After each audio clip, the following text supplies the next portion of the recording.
Hello everyone, welcome to fostering concepts. अपनी last class में हमने पार्टनरशिप बेसिक्स के बारे में डिस्कस किया था और इस क्लास में हम आईओसी और आईओडी यानी इंटरेस्ट ऑन कैपिटल और इंटरेस्ट ऑन ड्राइंग के बारे में डिस्कस करने वाले हैं। तो इंटरेस्ट ऑन ड्राइंग और इंटरेस्ट ऑन कैपिटल के बारे में पहले हम बेसिक चीज़ें देखेंगे कि उसका मीनिंग क्या होता है, कब मिलता है, कब नहीं मिलता है, और उसके बाद कुछ प्रैक्टिकल क्वेश्चंस भी ट्राई करेंगे। तो पार्टनरशिप के अंदर पार्टनर जो है कैपिटल इन्वेस्ट करता है, उसके लिए उसको इंटरेस्ट मिलता है, उसको इंटरेस्ट ऑन कैपिटल बोलते हैं। और अपने पर्सनल यूज़ के लिए पार्टनर अगर कुछ मनी विड्रॉ कर रहा है बिजनेस से, उसको ड्राइंग्स बोला जाता है और उस पर पार्टनर को इंटरेस्ट पे करना पड़ता है, तो उसे इंटरेस्ट ऑन ड्राइंग्स बोला जाता है। ठीक है, तो मीनिंग यहाँ पे देख लेते हैं। सबसे पहले इंटरेस्ट ऑन कैपिटल का। Interest on capital is a interest allowed to partner on the capital invested by them in the firm. तो फर्म के अंदर जो भी कैपिटल पार्टनर ने इन्वेस्ट करी है उसके लिए उसे इंटरेस्ट मिलता है, जिसको कि इंटरेस्ट ऑन कैपिटल बोलते हैं। ये एक तरीके का रिवॉर्ड बोल सकते हैं हम, उसकी इन्वेस्टमेंट के लिए उसे एक रिवॉर्ड मिलता है। इसके कुछ इंपॉर्टेंट पॉइंट्स देख लेते हैं। इंटरेस्ट ऑन कैपिटल जो है वो जब ही अलाउड होता है जब पार्टनरशिप डीड में मेंशन हो, नहीं तो नहीं मिलता। और कैसे कैलकुलेट होता है, तो ओपनिंग कैपिटल जो भी इन्वेस्ट करी है उसके ऊपर होता है, और अगर बीच में किसी पार्टनर ने कुछ एडिशनल कैपिटल भी ऐड करी है तो उस पर भी इंटरेस्ट मिलता है। तो ओपनिंग प्लस एडिशनल करके उस पर भी इंटरेस्ट दिया जाता है। Rate of interest partnership deed में मेंशन होता है, क्योंकि अभी हमने डिस्कस किया कि पार्टनरशिप डीड के अंदर अगर मेंशन होता है तभी इंटरेस्ट ऑन कैपिटल मिलता है, नहीं तो नहीं मिलता। ये हम लास्ट क्लास में डिस्कस कर चुके हैं। तो रेट जो है इंटरेस्ट का वो पार्टनरशिप डीड में मेंशन होता है, और अगर पार्टनरशिप डीड साइलेंट है तो कोई इंटरेस्ट ऑन कैपिटल नहीं मिलता। ये एक अप्रोप्रिएशन ऑफ प्रॉफिट है, एक एक्सपेंस नहीं है। इसका क्या मतलब? अप्रोप्रिएशन ऑफ प्रॉफिट का मतलब है कि इंटरेस्ट जब ही मिलता है जब प्रॉफिट हो रहा हो फर्म को, अगर नहीं हो रहा है तो इंटरेस्ट ऑन कैपिटल नहीं मिलता। एक्सपेंस वो चीज़ें होती हैं जो P&L अकाउंट में ट्रांसफ़र करते हैं और जो देनी ही देनी होती है, जिसके पैसे। तो आईओसी जो है वो पार्टनर के कैपिटल या करंट अकाउंट में क्रेडिट कर दिया जाता है। पार्टनर्स कैपिटल करंट अकाउंट हम अपने आने वाली क्लासेस में डिस्कस करेंगे। उसके बाद इंटरेस्ट ऑन ड्राइंग्स देख लेते हैं। तो इंटरेस्ट ऑन ड्राइंग्स क्या है?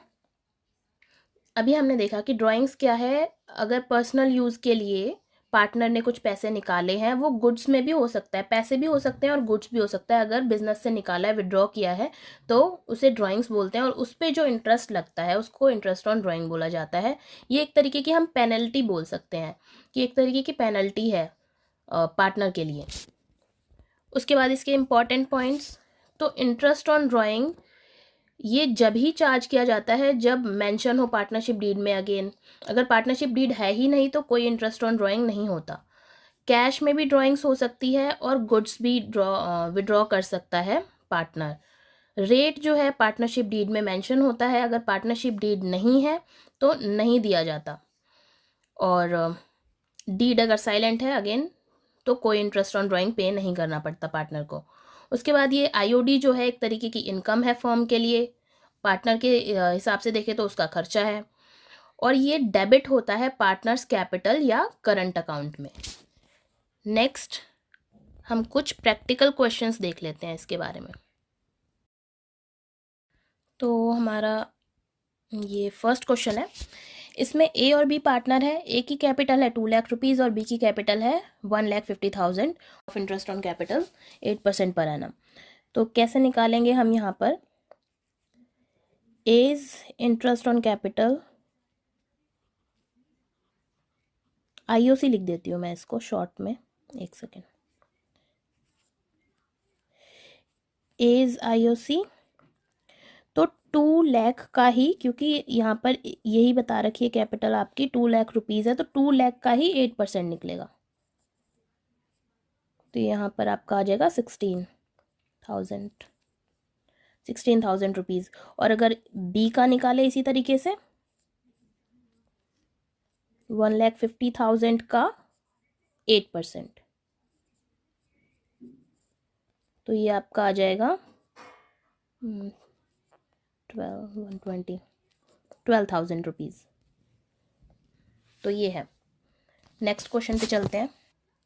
सो क्वेश्चन नंबर 2 में आईओसी सी ने इन्वेस्ट किया है 1 लाख रुपीज़ फर्स्ट अप्रैल को, और उसने कुछ एडिशनल कैपिटल भी इंट्रोड्यूस किया है 50,000 का 1 अक्टूबर को। इंटरेस्ट ऑन कैपिटल आपका 10% पर एनम दे रखा है।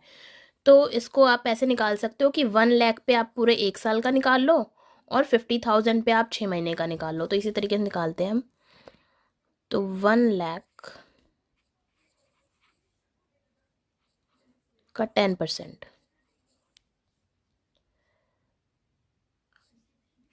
प्लस आपका 50,000 का भी 10% पर 6 मंथ्स के लिए 6/12 आ जाएगा यहाँ पे। ठीक है,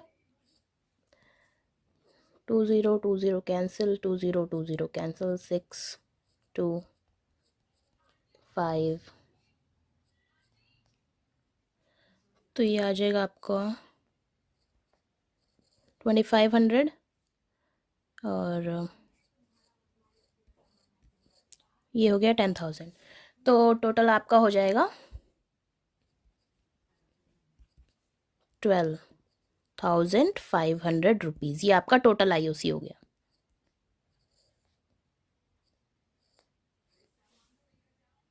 तो हमारा इस क्वेश्चन में टोटल आईओसी होता है 12,500। नेक्स्ट क्वेश्चन देखते हैं। तो हमारा next question,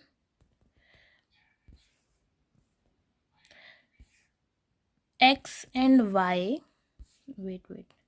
X and Y are partners. Capital introduced by X is 3 lakh. Capital introduced by Y is 2 lakh. Partnership deed is silent. तो पार्टनरशिप डीड साइलेंट होती है तो हमें उस टाइम पे कोई भी आईओसी नहीं देना होता फर्म को, और कोई इंटरेस्ट ऑन ड्राइंग भी पे नहीं करना होता पार्टनर को। तो इसमें कोई भी इंटरेस्ट ऑन ड्राइंग या इंटरेस्ट ऑन कैपिटल की कैलकुलेशन बनती नहीं है। नेक्स्ट क्वेश्चन पे चलते हैं। एक सेकेंड। नेक्स्ट क्वेश्चन हमारा आईओडी का है। हमने काफ़ी आईओसी के क्वेश्चन भी कर लिए हैं। तो आईओडी का है interest on drawing. A withdraw 24,000 evenly during the year. Rate of interest on drawing is 10% per annum. Evenly during the year, तो इसका मतलब एवरेज पीरियड यहाँ पर जो है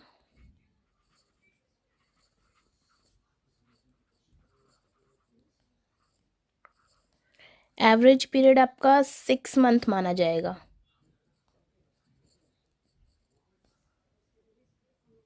और इंटरेस्ट ऑन ड्राइंग कैलकुलेट करने के लिए 24,000 का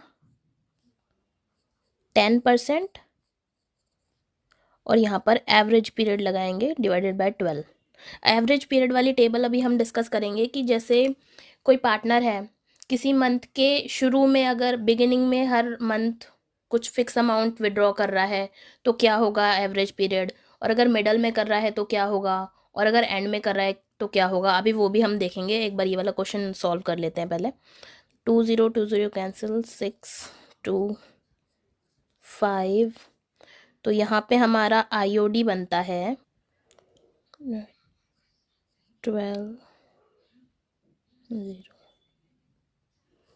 1200 रुपीज़। तो यहाँ पर हमारा आईओडी 1200 रुपीज़ बनता है। तो अभी हम एक बार पहले एवरेज पीरियड वाली टेबल देख लेते हैं, उसके बाद आगे कंटिन्यू करेंगे। तो इंटरेस्ट ऑन ड्राइंग निकालने के 2 मेथड्स हो सकते हैं यहाँ पे। एक है आपका एवरेज पीरियड मेथड, जिसमें टोटल ड्राइंग्स आप जो भी अभी हमने क्वेश्चन किया था टोटल ड्राइंग्स रखते हैं यहाँ पे, multiply by rate multiply by average period.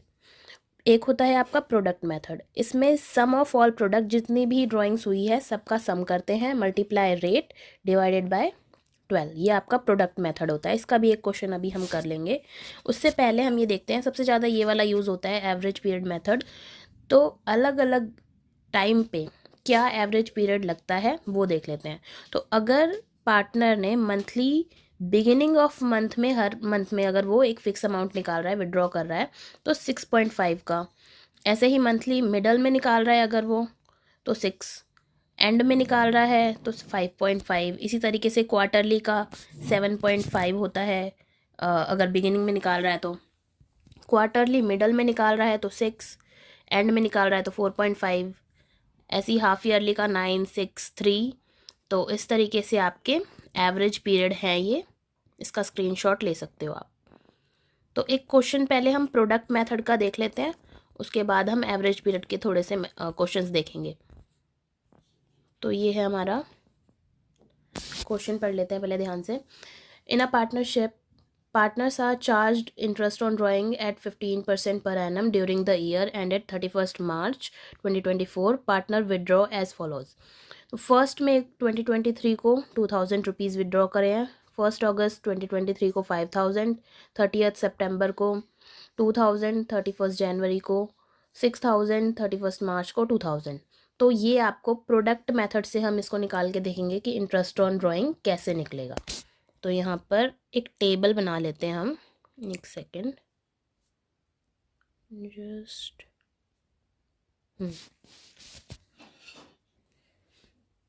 तो यहाँ पे इस टेबल में मैंने डेट और अमाउंट लिख ली है कि कैसे कैसे ड्राइंग्स हुई थी।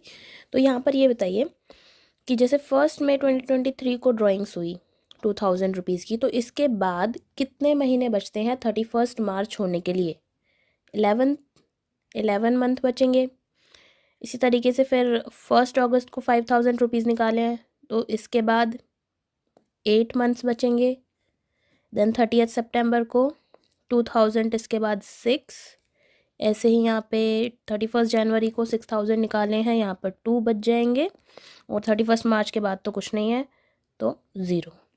अब इनका प्रोडक्ट करना है हमें, तो यहाँ पर आ जाएगा 11 इंटू 2 22,000, फिर 8 इंटू 5 40,000, उसके बाद 6 into 2 12,000, then 6 into 2 again 12,000, 2 into 0 is 0।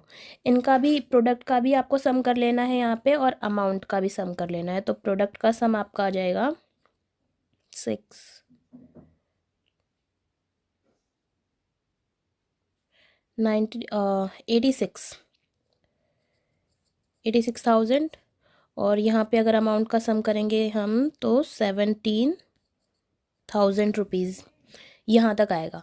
अब उसके बाद आगे यहाँ पे प्रोडक्ट मेथड में हमने क्या सीखा था कि आपको ड्राइंग्स रखनी है यहाँ पे 86,000 की टोटल, मतलब प्रोडक्ट जो भी आया आपका। उसके बाद परसेंटेज हमारा 15% था अपॉन 100, और 12 से डिवाइड करेंगे, यही था फॉर्मूला। तो इसको अभी सॉल्व करते हैं। 2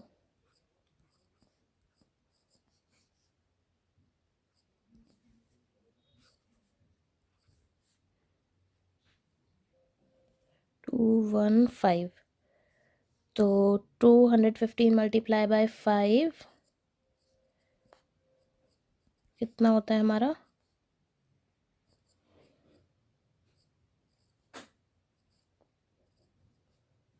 ये हमारा आंसर है। तो ये इंटरेस्ट ऑन ड्राइंग आपका बनेगा इस क्वेश्चन के अंदर। ये प्रोडक्ट मेथड है। प्रोडक्ट मेथड के इतने क्वेश्चंस आते नहीं हैं, एवरेज पीरियड मेथड के आते हैं, तो हम उसके क्वेश्चंस ट्राई करते हैं आगे। तो हमारा नेक्स्ट क्वेश्चन है मंथली ड्राइंग। अगर at the end of month अगर विड्रॉ किया है, तो B withdraws 3000 per month at the end of each month, rate of interest is 12% per annum. तो इस क्वेश्चन के अंदर 3000 पर मंथ तो दे रखा है, टोटल नहीं दे रखा। तो टोटल ड्राइंग्स निकालने के लिए मल्टीप्लाई करेंगे 12 से। टोटल ड्राइंग्स 3000 मल्टीप्लाई बाय 12, तो ये आपका हो जाएगा 36,000 रुपीज़। अब 36,000 रुपीज़ टोटल भी आ गया। यहाँ पर हमारा एवरेज पीरियड अगर हम टेबल से देखेंगे तो कितना होगा?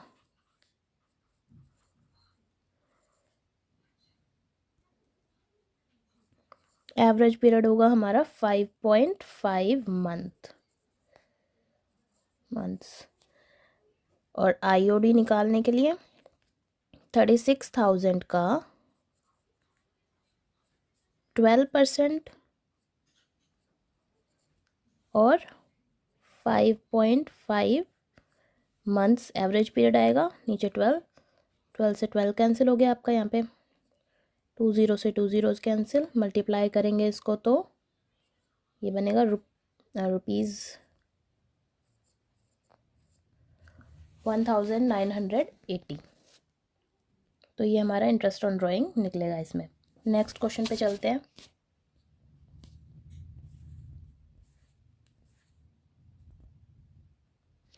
अब ये क्वेश्चन है, C withdraws 4,000 per month at the beginning of each month, rate of interest is 12% per annum। तो 4,000 पर मंथ निकाल रहा है वो, तो 4,000 इंटू 12 ये हो जाएगा हमारा 48,000 रुपीज़। और यहाँ पर अगर हम एवरेज पीरियड यहाँ पर देखें तो वो हमारा बनेगा एट दी बिगिनिंग है ना, तो बिगिनिंग में आपका 6.5 और IOD 48,000 का 12% और 6.5 का एवरेज पीरियड है। अगेन 12 से 12 कैंसिल, 0 से 0, हमारा आंसर आएगा यहाँ पे 3,120। स्टूडेंट्स, आज की क्लास में हमने इंटरेस्ट ऑन कैपिटल और इंटरेस्ट ऑन ड्राइंग्स के बारे में जाना है, और नेक्स्ट क्लास में हम profit and loss appropriation account के बारे में जानेंगे कि क्यों बनाया जाता है वो, और क्या इंपॉर्टेंस है उसकी, P&L से कैसे अलग है P&L अप्रोप्रिएशन अकाउंट, उसका फॉर्मेट देखेंगे और उससे रिलेटेड कुछ क्वेश्चंस भी देखेंगे।